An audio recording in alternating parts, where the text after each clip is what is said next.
So I mentioned that this last few days, this is like outreach season on campus. And so it's like the last few days have been full of those initial conversations. So it's one of those things where this might be actually, I think what I mentioned, the first mass of every single year, school year, is just how many times we have the same conversation over and over again. It's like, hi, what's your name? Where are you from? What's your major? Did you play any sports? Did you play any instruments? What did you basically it's, we give each other our resumes. And that's kind of like, it's been like the last few days have been constantly just like exchanging resumes.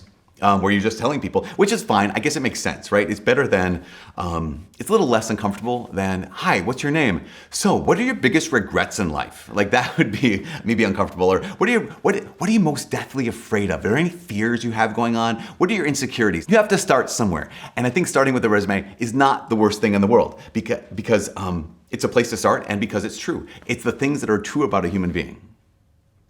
I think, when you get to know someone, it makes sense. We start with the resume. But then what happens is our time in college, our time in life, just all of our time essentially is spent building the resume. And so we go back to this thing of like how we introduce ourselves, we lead with the resume, but then it turns out that we end up living for the resume. So what are the accomplishments? What are the achievements? What are the things that I can say after my name? Are the things that I've done, the things that I've lived for, the things that I've earned. And I think that's not bad, but how sad would it be? Like how tragic would it be if that was all you were remembered for? Like what's on the resume? I was going through this. I was kind of like looking up, like what would Elon Musk's resume be?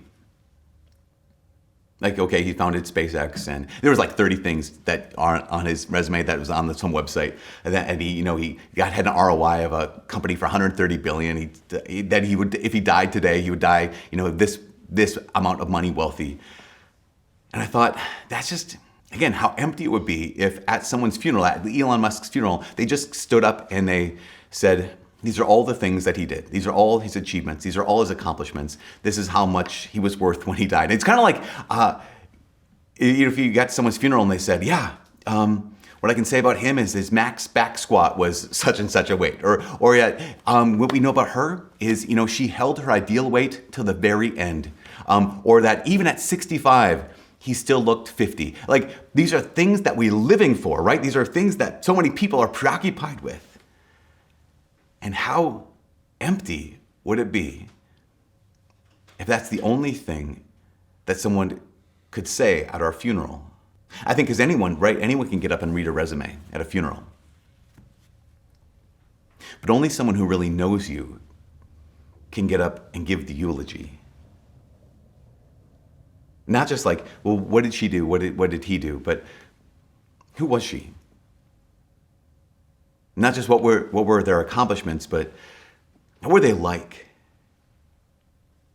And it's crazy, again, because too many of us, again, we lead with the resume. And we live for the resume. But we're left with the eulogy. That's all we have in the end, right?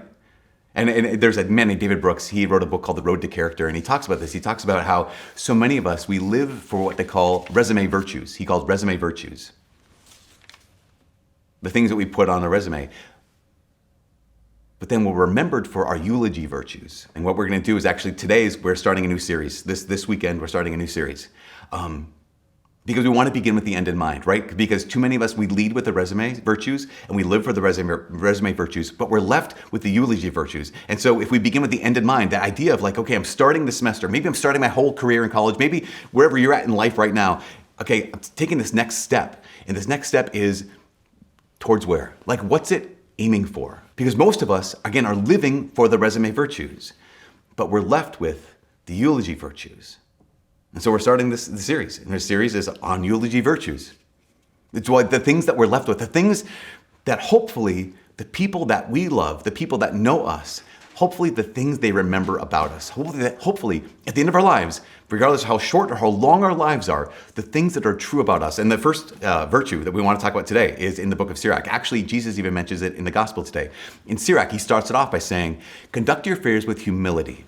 So I want to talk about that. We want to focus on the eulogy virtue of humility today, because I think we have a lot of us have a false view of humility. We have the view of humility of like the person who's like, oh shucks, like they can't like receive a compliment without protesting. They can't receive a gift without kind of like saying that they don't deserve this gift. We sometimes, C.S. Lewis talks about it like this. He says, sometimes we have it in our minds that the humble man and the humble woman that involves this. It involves a beautiful woman trying to convince herself that she's not that beautiful, or a intelligent man trying to convince himself that he's not that clever. Because that's what being humble is, right? We have that kind of image. That's actually what he calls, and what essentially we would call, false humility. But too many of us, we fall into this view of false humility because we don't know what true humility looks like. I would say this very, very simply. Humility is nothing more than honesty. Humility is nothing more than being willing to acknowledge the truth. So being willing to acknowledge the truth about ourselves. That yes, there are some things that I'm bad at. There are some things I'm good at. The humble person will actually tell the truth. The humble person is the honest person. The humble person is willing to say, yeah, these are my victories, these are my strengths, and these are my weaknesses, and these are my failures. They don't have to tell everybody that, but they at least have to acknowledge that for themselves. And because of that, this is the next thing. The humble person is not merely honest. The humble person is also grateful. Why? Because in every moment, the honest person knows there's always someone to thank. For every gift that comes into a humble person's life, the honest person's life, the honest person knows that this gift didn't just come to me because I deserve it. There's always someone to thank. So here, the humble person is honest. The humble person is grateful. And those things are great. I think those are really big qualities. But here's the thing. The problem is this. Sirach says this. Sirach says, conduct your affairs with humility, and you will be loved more than a giver of gifts. And that got me thinking a lot about this. And I thought, wait, okay, so we love honest people. That's fine. And maybe we love people who are grateful. That's a good thing too. But love more than a giver of gifts. I started thinking like, wait, so when was the last time that I liked the person who said thank you more than the person who actually gave the thing that they were thanking for? Like never. So I thought there must be something more in the humble person, more than just someone who's willing to be honest, more than someone who's just willing to be grateful. And I think there's another aspect to the humble person that we don't notice because it's so normal. And C.S. Lewis says it like this. He says, don't imagine that if you met a really humble person, that he'll be what most people call humble these days. He will not be a sort of greasy, smarmy person who's always telling you that, of course, he's nobody. Probably, all that you will think about him is that he seemed to be a cheerful, intelligent chap who took a real interest in what you said to him. If you do dislike him, it will be because you feel a little envious of anyone who seems to enjoy life so easily. He will not be thinking about humility. He will not be thinking about himself at all. That line of, like, what's the mark of a humble person? Well, they took a real interest in what you said. Think about this. Think about anyone you walked away from a conversation with someone and you're like, I like that person. Why? Probably it wasn't because they dazzled you with their stories. Probably wasn't because they entertained you. Probably because they just listened to you. I don't know how many times I can say I will walk away from a conversation and think, I love her, I love him. And why? And someone says, because they laughed at all your jokes, dummy. I'm like, that's why. Isn't this crazy? We do this. Someone who's just willing to be interested in us and just willing to listen to us, ask questions, and want to know us. They took a real interest in us. We love them. That is the mark of a humble person. How so? They simply pay attention. This is it. The humble person is someone who has the ability to pay attention. Rick Warren, he's a pastor out in California. He took what C.S. Lewis had written and he put it in his own words. He said, listen, we have to realize humility is not thinking less of yourself. Again, it's not thinking, I'm nobody, I'm some poor schmuck when you're not. Humility is not thinking less of yourself. It is thinking of yourself less. The person who thinks of themselves less is free to pay attention to whoever's in front of them.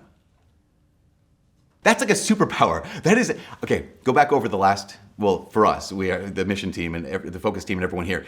Over the last few days, how many times we and our students on campus have been in conversations, these new interactions with people, these people, times where we're exchanging resumes with people.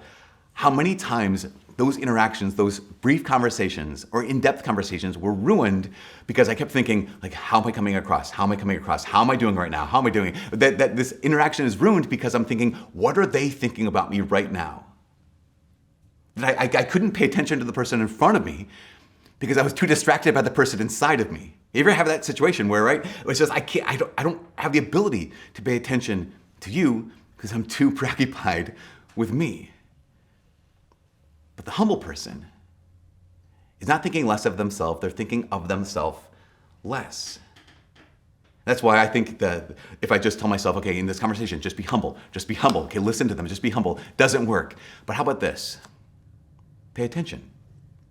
Pay attention. Be interested in them. That seems to work. In fact, this woman named Tara Brach, she said, attention is the most basic form of love. Just giving someone your attention is the most basic form of love. There's no simpler form, there's no clearer form of actually caring for someone than simply giving their attention. Years ago, I was talking with this couple, and they were recounting one of their first big fights that they ever had as a couple. What happened was, she came over to his house, and he's a computer guy, so he was playing video games. And she walks in, he's like, hey, how you doing? Great. And so they're having a conversation. He's still playing his video game. And she didn't mind that. And he said, how was your day? She starts telling him about her day. And he's like, he's interacting, right? He's playing the video game, but he's listening. And at one point, she's talking, and he gets up from the video game, and he goes into the kitchen to get something to eat. And he goes into the kitchen, and she stops talking. And he realizes, he was a pretty smart guy, he realizes very quickly when she stopped talking, when he went to the other room, that something was wrong. And so he said, what's wrong? And she didn't respond. And so he sheepishly walked out of the kitchen back into the living room. And what's wrong? And she said, I was talking and you just walked away.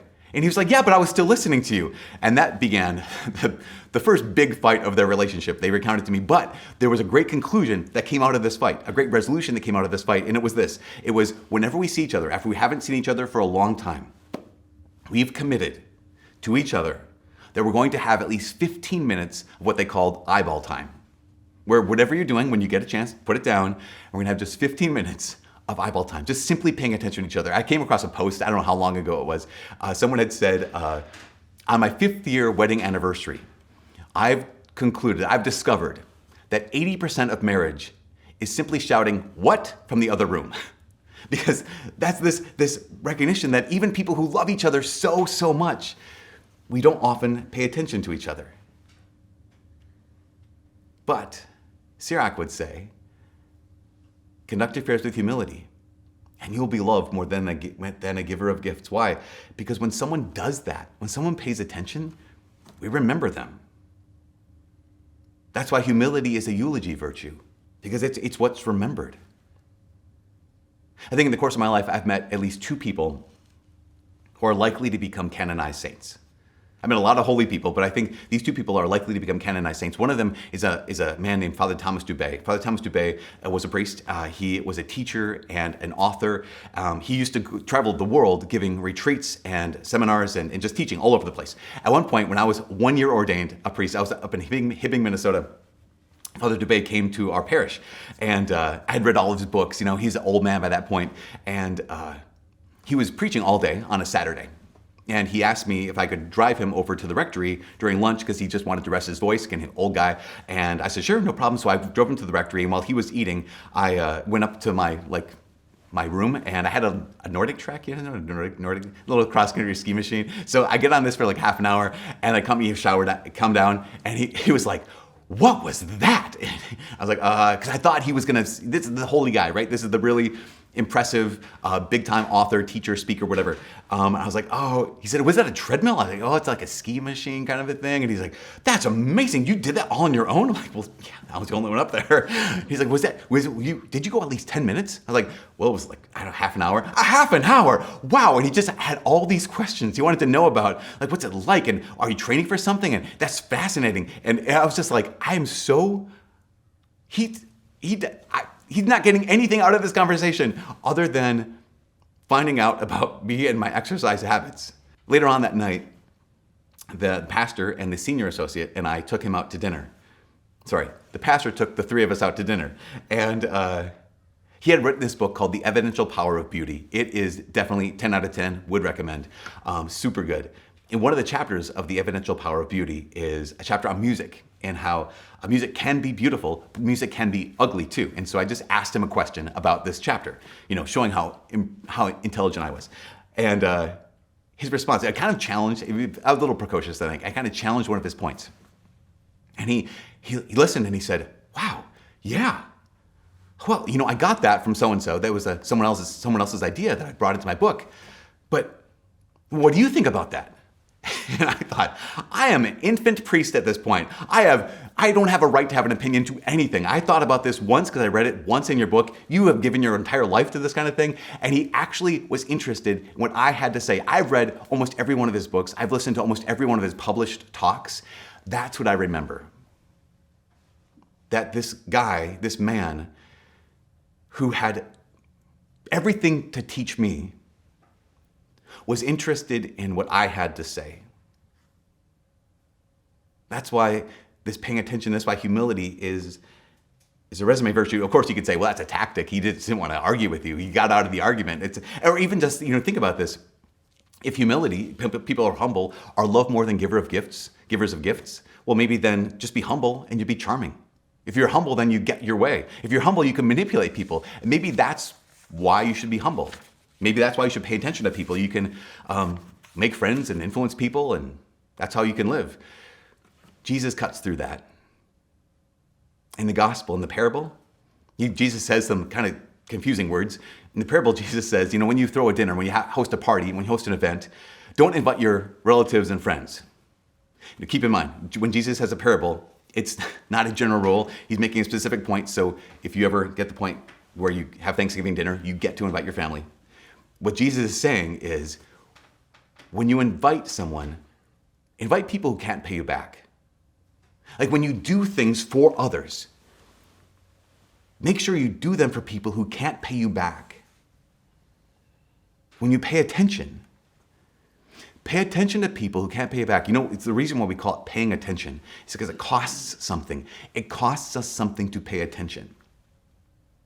And I think that when Jesus is telling us you have to be humble, you have to pay attention to people, one of the things that he's saying is you have to pay attention to people who other people say don't matter.